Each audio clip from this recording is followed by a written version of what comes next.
Baik, yang selanjutnya di sini kita akan membahas mengenai ragam bentuk lingkungan pendidikan. Namun, sebelum kita memasuki pada pembahasan mengenai apa-apa saja yang termasuk pada ragam bentuk lingkungan pendidikan, di sini kita bahas terlebih dahulu apa sih itu lingkungan pendidikan. Lingkungan pendidikan adalah tempat seseorang memperoleh pendidikan secara langsung atau tidak langsung. Oleh karena itu, lingkungan pendidikan ada yang bersifat sosial dan material. Lingkungan pendidikan secara garis besar menurut Ki Hajar Dewantoro itu dibagi menjadi 3 yang disebut dengan tri pusat pendidikan, yaitu keluarga, sekolah, dan masyarakat. Hal ini juga sejalan dengan yang dinyatakan oleh Langford bahwa yang bertanggung jawab dalam pendidikan adalah keluarga, sekolah, dan masyarakat. Nah, yang selanjutnya di sini ada beberapa poin yang akan kita bahas pada bagian ragam bentuk lingkungan pendidikan ini. Yang pertama di sini ada pendidikan dalam lingkungan keluarga atau lingkungan pendidikan informal. Yang kedua ada lingkungan pendidikan sekolah atau lingkungan pendidikan formal. Poin yang ketiga ada lingkungan masyarakat atau lingkungan pendidikan non formal. Dan yang terakhir yang akan kita bahas nanti yaitu hubungan antara ragam bentuk lingkungan pendidikan ketiganya, yaitu hubungan keluarga, sekolah, dan masyarakat. Oke, yang pertama tadi ada pendidikan dalam lingkungan keluarga atau lingkungan pendidikan informal. Sebelumnya, apa sih itu keluarga? Definisi dari keluarga itu merupakan lingkungan yang pertama dan utama bagi anak yang memberikan sumbangan bagi perkembangan dan pertumbuhan mental maupun fisik dalam kehidupannya. Yang dimana melalui interaksi dalam keluarga, anak tidak hanya mengidentifikasi diri dengan orang tuanya, melainkan juga mengidentifikasikan atau mensatupadukan diri dengan kehidupan masyarakat dan alam sekitarnya. Keluarga juga secara umum itu merupakan suatu lembaga yang terdiri atas suami istri dan anak-anaknya yang belum menikah, hidup dalam sebuah kesatuan kelompok berdasarkan ikatan tertentu. Di sini bisa kita lihat secara etimologi menurut Ki Hajar Dewantoro, kata keluarga itu berasal dari kata kawula dan warga. Kawula berarti abdi, yakni hamba, dan warga berarti anggota. Jadi, secara abdi dalam keluarga, wajiblah seseorang menyerahkan segala kepentingannya kepada keluarga. Namun, apabila ditinjau dari sosiologi, pengertian dari keluarga itu merupakan bentuk masyarakat kecil yang terdiri dari beberapa individu yang terikat oleh suatu keturunan, yakni kesatuan antara ayah, ibu, dan anak, yang merupakan kesatuan terkecil dari bentuk kesatuan masyarakat. Jadi dapat disimpulkan bahwa suatu keluarga dapat dikatakan keluarga lengkap apabila keluarga tersebut terdiri atas ayah, ibu, dan anak. Dan keluarga akan tercipta karena adanya ikatan antara ayah, ibu, dan anak yang nantinya akan terjalin rasa kasih sayang antar sesama. Yang selanjutnya ada fungsi keluarga.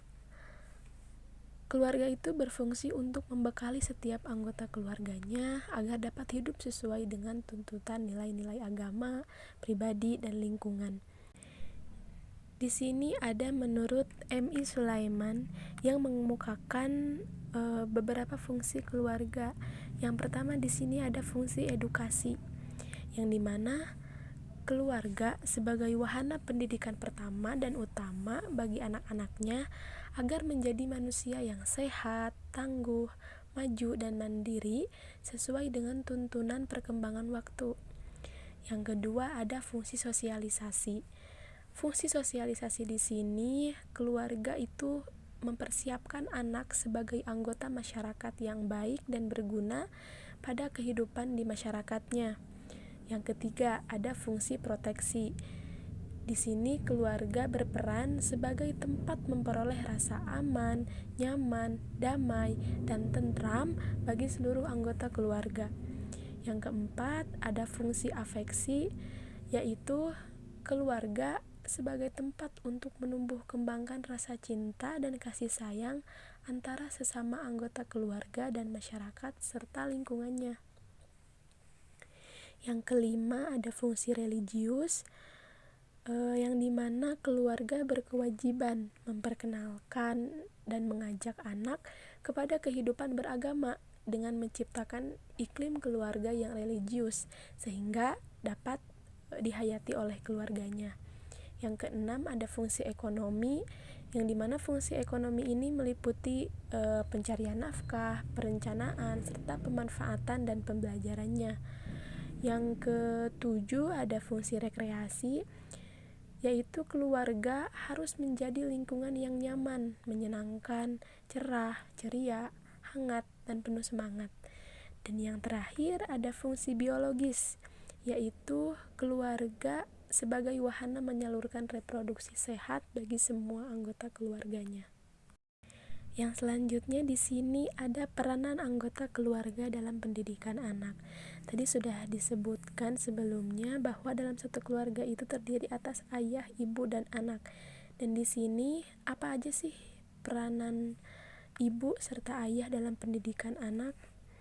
Yang pertama di sini kita bahas ada peranan ibu. Nah, ibu itu memegang peranan penting dalam mendidik anak-anaknya. Sejak dilahirkan, ibulah yang selalu di sampingnya, memberi makan, memberi minum, mengganti pakaian, dan sebagainya. Oleh karena itu, kebanyakan anak lebih cinta kepada ibunya daripada anggota keluarga lainnya. Mengapa? Karena ibu dalam keluarga itu merupakan orang yang pertama kali berinteraksi dengan anaknya. Ibu merupakan orang yang pertama kali dikenal anaknya. Nah, dari seorang ibu inilah diharapkan seorang ibu bisa menghadapi anaknya dengan penuh kasih sayang, sehingga dapat dikatakan bahwa ibu berperan sebagai lambang kasih sayang. Di sini ada beberapa peran ibu yang dikemukakan oleh Ngalim Purwanto. Yang pertama, ibu itu sebagai sumber dan pemberi rasa kasih sayang. Yang kedua, ibu sebagai pengasuh dan pemelihara. Yang ketiga, ibu itu tempat mencurahkan isi hati. Yang keempat, ibu sebagai pengatur dalam kehidupan berumah tangga. Yang kelima, sebagai pembimbing hubungan pribadi. Dan yang keenam, ibu itu sebagai pendidik dalam segi-segi emosional. Di samping ibu, ayah pun mempunyai peranan yang tidak kalah pentingnya terhadap pembentukan kepribadian anak. Anak akan memandang ayahnya sebagai orang yang gagah, paling berani, dan paling perkasa. Setiap kegiatan yang dilakukan seorang ayah dalam pekerjaan sehari-hari itu sangat berpengaruh besar kepada anak-anaknya. Nah, di sini menurut Ngalim Purwanto, peranan ayah dalam pendidikan anak-anaknya yang pertama, ayah itu sebagai sumber kekuasaan dalam keluarga. Yang kedua, sebagai penghubung intern antara keluarga dengan masyarakat atau dunia luar. Yang kelima, sebagai hakim atau yang mengadili jika terjadi perselisihan. Dan yang keenam, ayah itu sebagai pendidik dalam segi-segi rasional. Jadi, seorang ayah hendaknya memiliki kesadaran bahwa ia turut bertanggung jawab dalam penjagaan, perawatan, dan pemeliharaan serta pendidikan anak-anaknya itu bersama dengan seorang ibu. Oke, yang selanjutnya di sini ada karakteristik lingkungan pendidikan informal atau lingkungan keluarga. Karakteristik yang pertama, lingkungan pendidikan informal itu tujuan pendidikannya lebih menekankan pada pengembangan karakter. Yang kedua, peserta didiknya bersifat heterogen atau dapat dibedakan. Yang ketiga, isi pendidikannya tidak terprogram secara formal atau tidak ada kurikulum tertulis. Yang keempat, tidak berjenjang. Yang kelima, waktu pendidikannya tidak terjadwal secara ketat atau relatif lama. Yang keenam, cara pelaksanaan pendidikannya bersifat wajar. Dan yang ketujuh, evaluasi pendidikan tidak sistematis dan insidental. Dan yang terakhir, sredensial tidak ada dan tidak penting. Oke, yang selanjutnya dari ragam bentuk lingkungan pendidikan, yang kedua di sini ada lingkungan pendidikan sekolah atau lingkungan pendidikan formal. Sekolah di sini memegang peranan penting dalam pendidikan. Mengapa? Karena pengaruhnya besar sekali pada jiwa anak. Oleh karena itu, di samping keluarga sebagai pusat pendidikan, sekolah pun mempunyai fungsi sebagai pusat pendidikan untuk pembentukan kepribadian anak. Karena sekolah itu sengaja disediakan khusus untuk pendidikan yang sekaligus berfungsi melanjutkan pendidikan keluarga dengan guru sebagai pengganti orang tua yang harus ditaati. Nah, apa sih sekolah itu?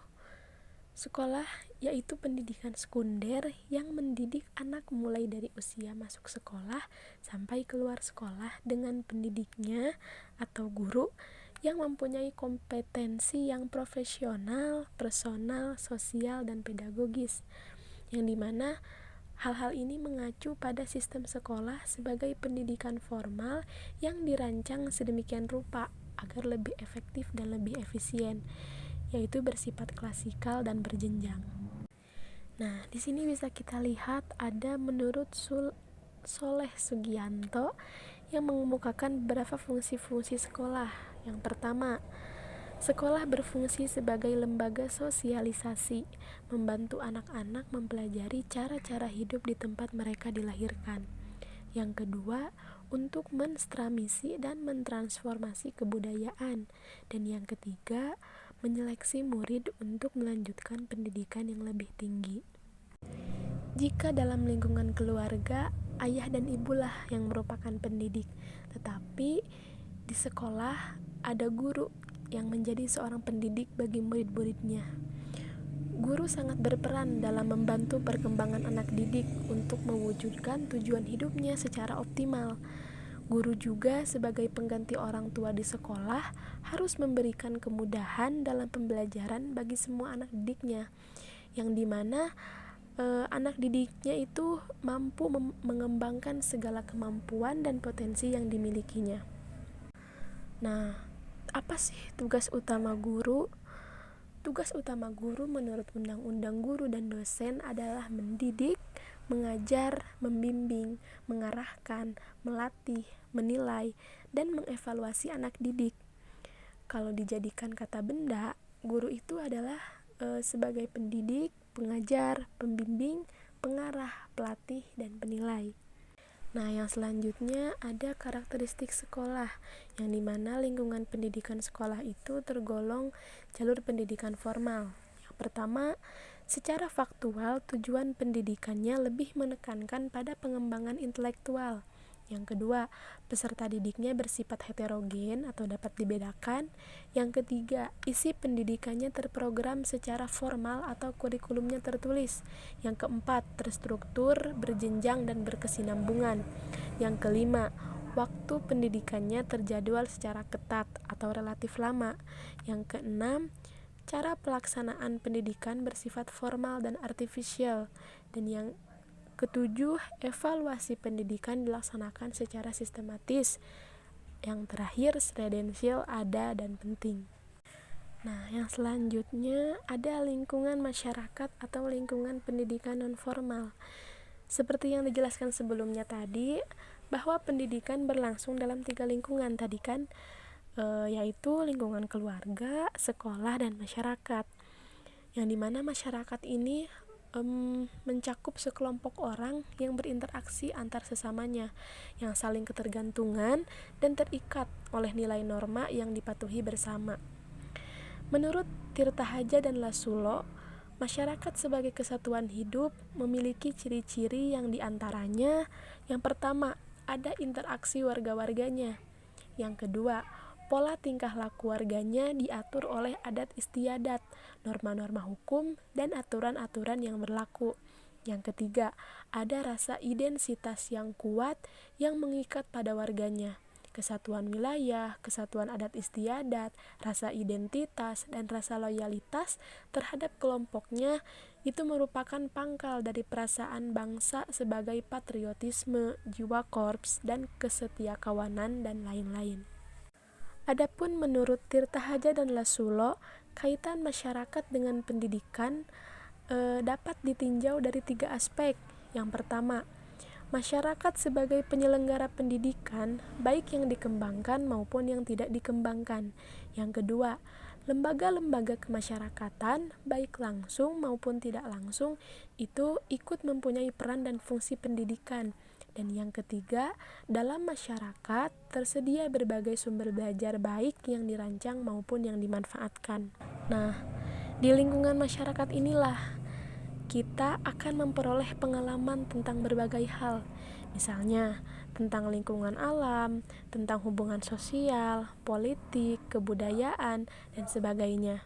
Di dalam lingkungan masyarakat, setiap orang akan memperoleh pengaruh yang sifatnya mendidik dari orang-orang yang ada di sekitarnya, baik dari teman sebaya maupun orang dewasa, melalui interaksi sosial secara langsung atau tatap muka, yang dimana pengaruh pendidikan ini dapat diperoleh melalui interaksi sosial secara tidak langsung juga. Yang selanjutnya ada tanggung jawab dan fungsi pendidikan non-formal. Pendidikan non-formal selain menjadi tanggung jawab pemerintah, juga menjadi tanggung jawab bersama para orang dewasa yang ada di lingkungan masyarakat yang bersangkutan, yang dimana pendidikan dalam lingkungan masyarakat dapat berfungsi sebagai pengganti, pelengkap, penambah, dan mungkin juga pengembangan pendidikan di lingkungan keluarga dan sekolah. Oke, yang selanjutnya ada karakteristik lingkungan pendidikan non-formal. Karakteristik dari lingkungan pendidikan non-formal ini yang pertama, secara faktual tujuan pendidikannya lebih menekankan pada pengembangan keterampilan praktis. Yang kedua, peserta didiknya bersifat heterogen. Yang ketiga, isi pendidikannya ada yang terprogram secara tertulis. Yang keempat, dapat terstruktur berjenjang dan berkesinambungan. Yang kelima, waktu pendidikannya terjadwal secara ketat dan tidak terjadwal, atau lama pendidikannya relatif singkat. Yang keenam, cara pelaksanaan pendidikan mungkin bersifat artificial, mungkin pula bersifat wajar. Yang ketujuh, evaluasi pendidikan mungkin dilaksanakan secara sistematis atau dapat pula tidak sistematis. Dan yang kedelapan, kredensial mungkin ada dan mungkin juga tidak ada. Nah, yang terakhir tadi kita akan membahas mengenai hubungan antara dari 3 ragam bentuk lingkungan pendidikan ini, yaitu hubungan keluarga, sekolah, dan masyarakat. Di sini bisa kita lihat ya, sekolah dan masyarakat itu berfungsi untuk melengkapi pendidikan yang tidak bisa diberikan keluarga. Namun, tidak berarti bahwa keluarga dapat melepaskan tanggung jawab pendidikan bagi anak-anaknya. Keluarga diharapkan bekerja sama dan mendukung kegiatan pendidikan di sekolah dan masyarakat. Pendidikan di sekolah tidak boleh berjalan sendiri tanpa memperhatikan aspirasi keluarga dan masyarakat. Dalam melaksanakan pendidikannya, sekolah juga perlu bekerja sama dengan para orang tua peserta didik dan berperannya komite sekolah, yaitu pendidikan sekolah perlu dilengkapi, ditambah, dan dikembangkan melalui pendidikan di dalam lingkungan masyarakat. Bahkan, dalam konteks wajib belajar 9 tahun, pendidikan di dalam masyarakat seperti kejar paket A dan kejar paket B merupakan pengganti pendidikan SD dan SMP. Mungkin itu yang dapat saya sampaikan. Saya kembalikan kepada moderator.